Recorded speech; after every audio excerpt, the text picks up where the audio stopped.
बच्चों यहाँ पर कॉन्ट्राडिक्शन मेथड का यूज करेंगे। लेट अस assume that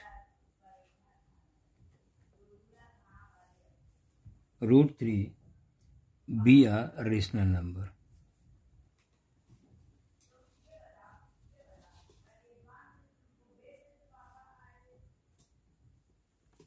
इसको रेशनल नंबर सपोज कर लिया यहाँ पर। Therefore we can write it root 3 is equal p upon q, where p and q are integers and co-prime, और साथ में q डिनोमिनेटर कभी भी 0 के इक्वल नहीं होना चाहिए। दोनों साइड स्क्वायर कर देंगे। On squaring both side we get. जब दोनों तरफ स्क्वायर करेंगे तो यहाँ पर क्या मिलने वाला है?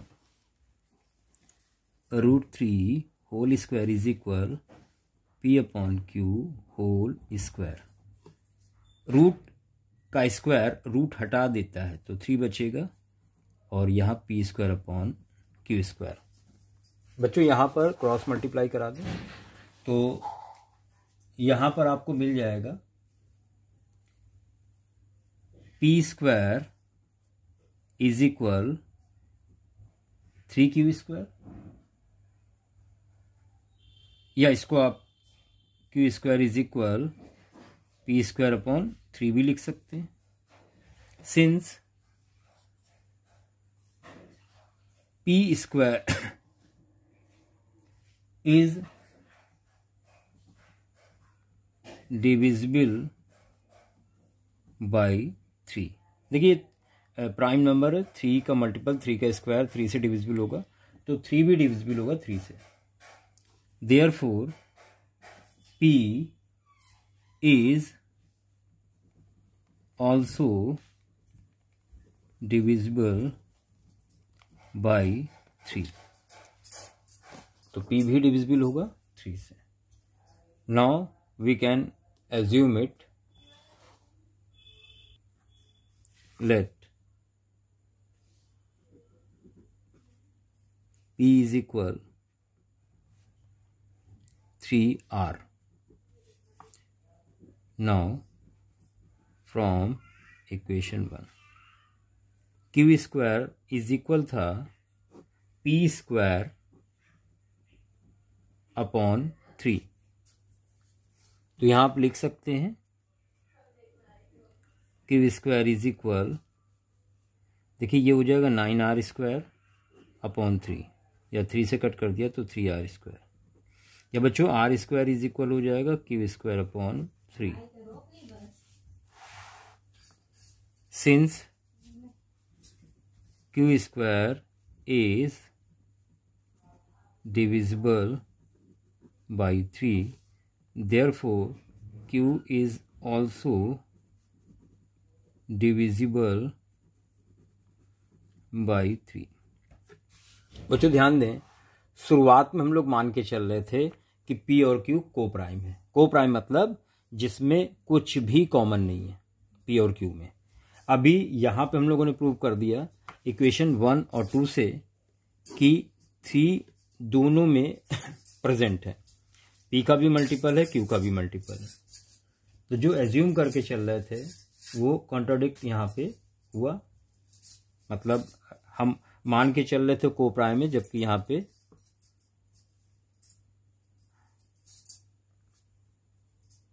आपने दिखा दिया कि 3 दोनों में प्रेजेंट है। Therefore from 1 and 2 it is clear that P and Q both have a common factor, that is 3.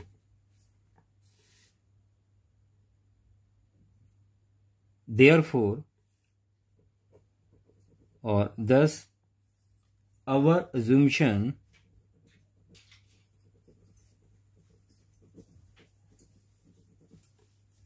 that root 3 is a rational number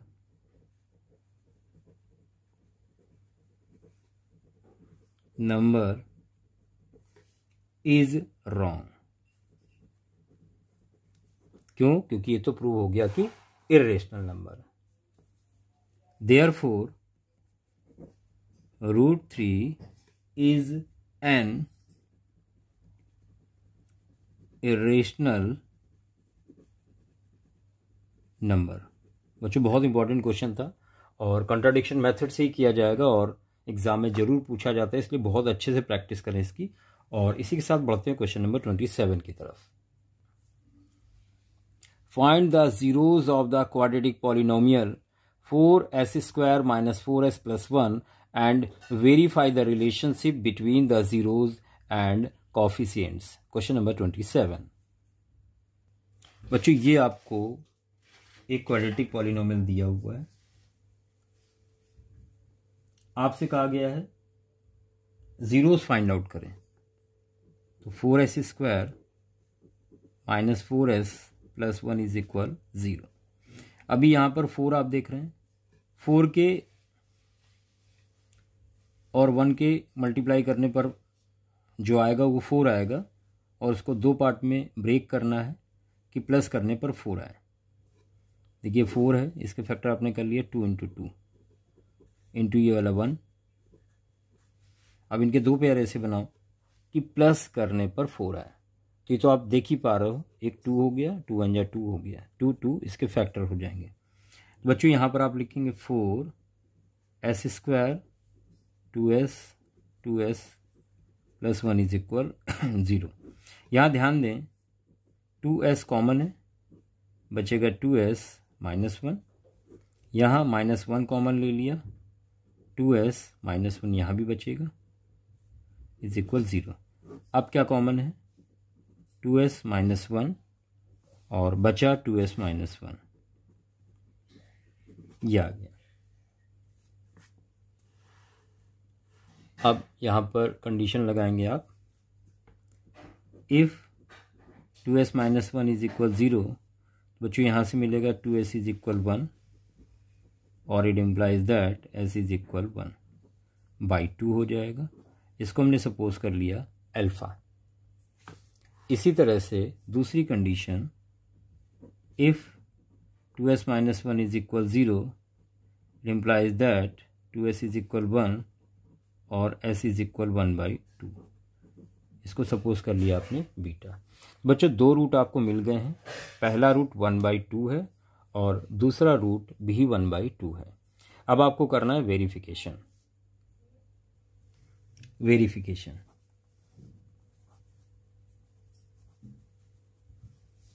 देखिए आपके पास इक्वेशन है 4s² - 4s + 1. ये है. वेरिफिकेशन करना है तो दो कंडीशन यहाँ पर अपने पास होती हैं, दोनों को ही वेरीफाई करेंगे. एक अल्फा + बीटा = -b/a और दूसरी alpha × beta = c/a, where alpha beta are the roots of the quadratic equation. तो आप ध्यान दें, अल्फा बीटा आपने फाइंड आउट किए 1/2.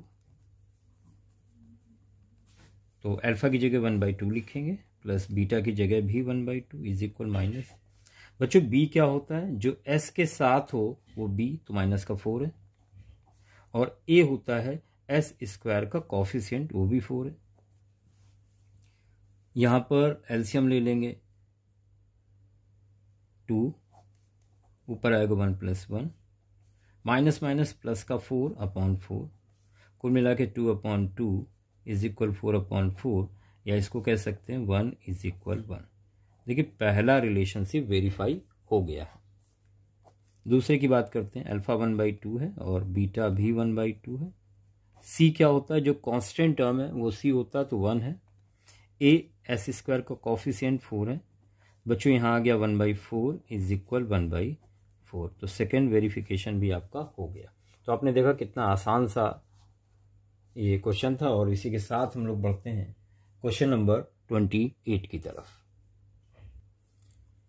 The coach of cricket team buys 4 bats and 1 ball for ₹2050. Later, she buys 3 bats and 2 balls for 1600. Find cost of each bat and each ball. बच्चों यहाँ पर cost नहीं पता तो उसको सपोज कर लेते हैं बैट की कॉस्ट x है और बॉल की कॉस्ट y है। Let cost of 1 bat is equal ₹x and cost of 1 ball is equal ₹y। According to question आपको पूरा लिखना होगा, ध्यान रखिए हमने शॉर्ट में लिख दिया। अकॉर्डिंग टू क्वेश्चन पूरा लिखना होगा। आपसे कह रहा है 4 बैट परचेज किए हैं। अब एक बैट x का है तो 4 बैट 4x के हो जाएंगे और एक बॉल परचेज किए तो 1 इंटू y हो जाएगा। दोनों को मिला के टोटल खर्चा आ गया जो कि कितना दिया हुआ है आपको 2050। बच्चों यहां से आप y की वैल्यू फाइंड कर लें तो 2050 माइनस 4x हो जाएगा इक्वेशन 1। दूसरी condition again according to question. अब कह रहा है 3 बैट लिए तो एक बैट अगर x का 3 बैट 3x के हो जाएंगे प्लस बॉल भी परचेज किए हैं 2 तो एक बॉल y की 2 बॉल 2y की हो जाएंगी। टोटल खर्चा जो आ रहा है वो आ रहा है 1600। बच्चों यहां पर y की वैल्यू रख सकते हैं क्योंकि हमारे पास अवेलेबल है। तो लिखेंगे 3x प्लस 2 और y की जगह 2050 माइनस 4x इज इक्वल 1600। कहाँ से रखा तो मेंशन कर दें फ्रॉम 1। बच्चों यहाँ पर सब्स्टिट्यूशन मेथड का यूज किया है दोनों इक्वेशन को सॉल्व करने के लिए। इस वजह से हमने y की वैल्यू निकाल ली थी इक्वेशन 1 से। अभी आप ब्रैकेट ओपन करें तो आपको मिलेगा 3x प्लस 0041 मल्टीप्लाई किया 2 से, इधर भी मल्टीप्लाई होगा 2 से। 2 4 8x 1600। बच्चों 8x और 3x माइनस होगा तो माइनस 5x बचेंगे इज इक्वल 4100 उधर माइनस होगा तो ये बचेगा माइनस का 2500। हाँ ठीक है।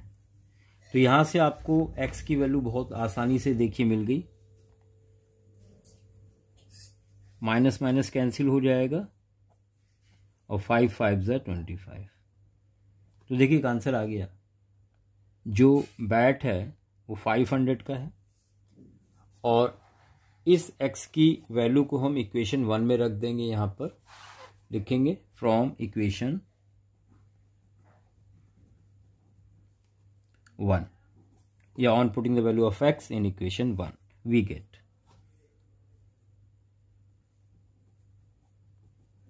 देखिए रुपीज में आएगा तो यहाँ रुपीज का सिंबल लगा दें तो ये होगा y is equal 2050 minus 4 into 500।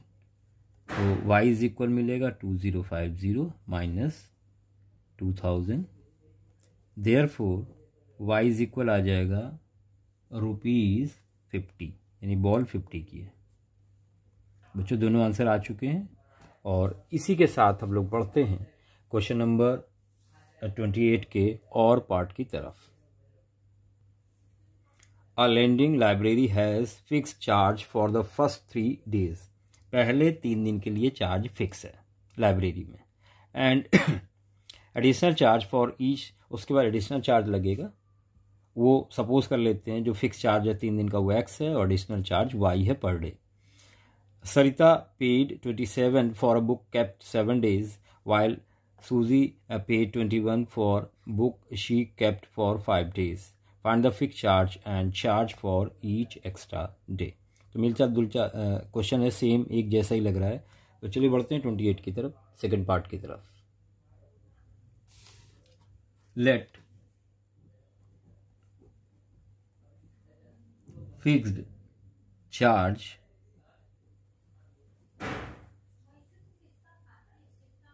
B x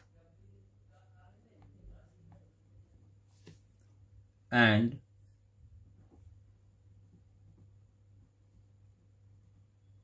additional charge rupees Y. ध्यान दें, जो फिक्स चार्ज ये 3 दिनों के लिए है, मतलब शुरुआत के 3 दिन के लिए एक्स रुपये लगेंगे, उसके बाद अगले दिन से वाई रुपये ऐड होने लगेंगे। तो अकॉर्डिंग टू क्वेश्चन देखिए, सरिता ने 27 पे किए हैं 7 days के।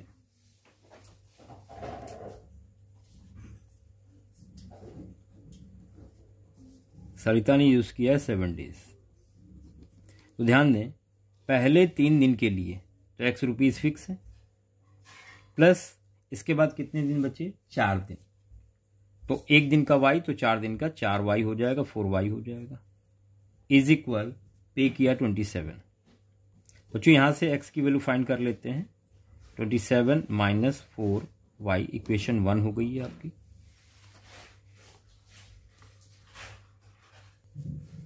अगेन अकॉर्डिंग टू क्वेश्चन, या फुल फॉर्म लिखिएगा, शॉर्ट में मत लिखिएगा। ये सूजी ने कितने दिन यूज की है, 5 days। बच्चों ध्यान दें, पहले 3 दिन के लिए चार्ज फिक्स है, प्लस अगले 2 दिन के लिए y के हिसाब से 2y हो जाएगा। टोटल पे किया है 21। इक्वेशन 1 से x की वैल्यू रख दें, तो 27 minus 4y plus 2y is equal 21। यहां पर आपने x की वैल्यू रखी है फ्रॉम 1। बच्चों यहां पर 27 उस साइड जाएगा, 4y में 2y माइनस होगा तो माइनस का 2y बचेगा। 21 में 27 माइनस हो जाएगा तो माइनस का 6 आएगा। माइनस माइनस कैंसिल होगा, 2 3 जा, तो y आपको मिल गया ₹3। एक देखिए आंसर आ गया। पर डे 3 दिन के बाद जो पर डे का चार्ज वो 3 रुपये है पर डे। y की वैल्यू इक्वेशन 1 में रख दें। From equation 1 we get x is equal 27 minus 4 और y की जगह 3 रखेंगे, तो यहां से x आपको मिल जाएगा 4 3 12, 27 माइनस 12 ₹15। ये आंसर आ गया। तो देखिए, जो पहले 3 दिन का फिक्स चार्ज है वो ₹15 है, और उसके बाद पर डे 3 रुपीज लगेंगे। A circle touches all the 4 sides of quadrilateral ABCD, prove that AB plus CD is equal AD plus BC। बच्चों एक सर्कल है जो कि स्क्वायर की चारों साइड को टच कर रहा है। स्क्वायर ABCD है इसकी साइड, और जिन पॉइंट्स पे टच कर रहा है वो PQRS है। यहां पर आप लिखेंगे AP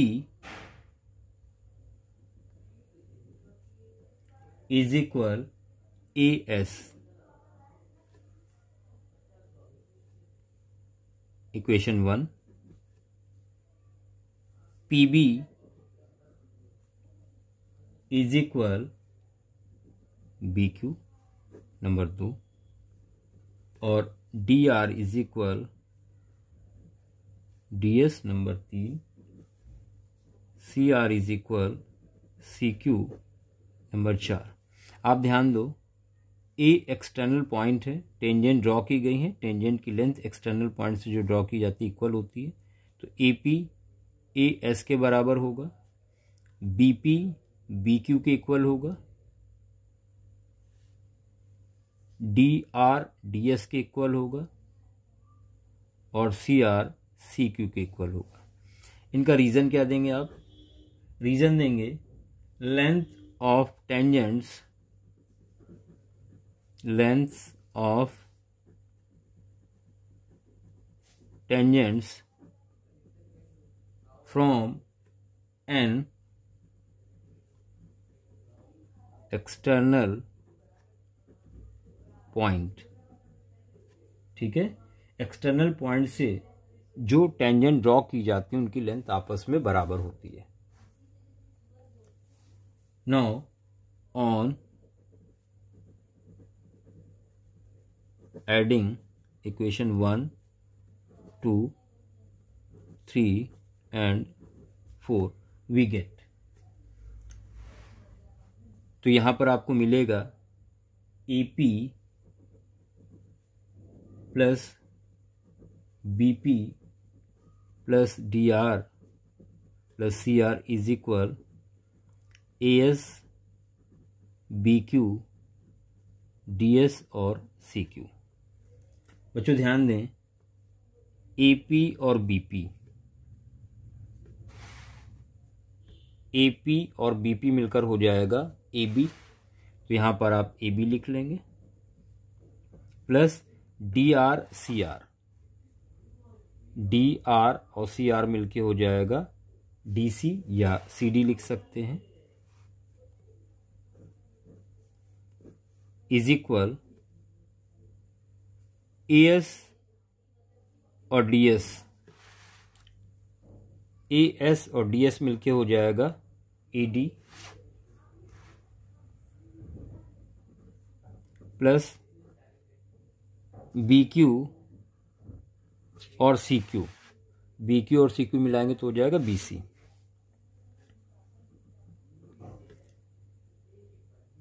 AB plus DC is equal AD plus BC। बच्चों यही आपको प्रूव करना था, और इसी के साथ बढ़ते हैं क्वेश्चन नंबर 30 की तरफ। Prove that cosec theta minus cos theta whole square is equal 1 minus cos theta upon 1 plus cos theta. यहाँ पर थीटा होगा, मिसप्रिंट है, तो चलिए स्टार्ट करते हैं 30 number. cosec theta minus cot theta whole square is equal 1 minus cos theta upon 1 plus cos theta. देखिए कोई भी साइड लेके प्रूव कर सकते हैं, फिलहाल यहां पर हम लेके चल रहे हैं left hand side, cosec theta minus cot theta whole square. बच्चों ध्यान दें, आंसर cos में आ रहा है तो इसको साइन cos के टर्म में ब्रेक कर लेते हैं। cosec थीटा की जगह लिख सकते हैं 1 अपॉन साइन थीटा, और cot थीटा होता है cos theta upon sine theta पूरे का होल स्क्वायर। ब्रैकेट में एलसीएम ले लेंगे, साइन थीटा तो मिलेगा 1 minus cos theta upon sine theta और पूरे का होल स्क्वायर। बच्चों यहाँ स्क्वायर अलग अलग लगा लें, तो 1 माइनस कॉस थीटा का whole square upon sine square theta. अब आप ध्यान दें, 1 माइनस कॉस थीटा का होल स्क्वायर, बच्चों साइन स्क्वायर थीटा इक्वल होता है 1 माइनस कॉस स्क्वायर थीटा, ये लिख सकते हैं साइन स्क्वायर थीटा की जगह 1 माइनस कॉस स्क्वायर थीटा। इस 1 को अगर 1 का स्क्वायर मान लें तो ए स्क्वायर माइनस बी स्क्वायर की आइडेंटिटी यहाँ पर लग जाएगी।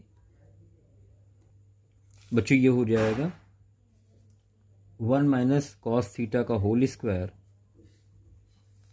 अपॉन में एक बार प्लस एक बार माइनस, तो 1 प्लस कॉस थीटा और 1 माइनस कॉस थीटा। आप ध्यान दें 1 माइनस कॉस थीटा ऊपर भी नीचे भी, तो एक पावर कैंसिल हो जाएगी, ऊपर बचेगा 1 माइनस कॉस थीटा और नीचे 1 प्लस कॉस थीटा। बच्चों यही आपको प्रूव करना था, आपको मिल चुकी है right hand side, hence proved.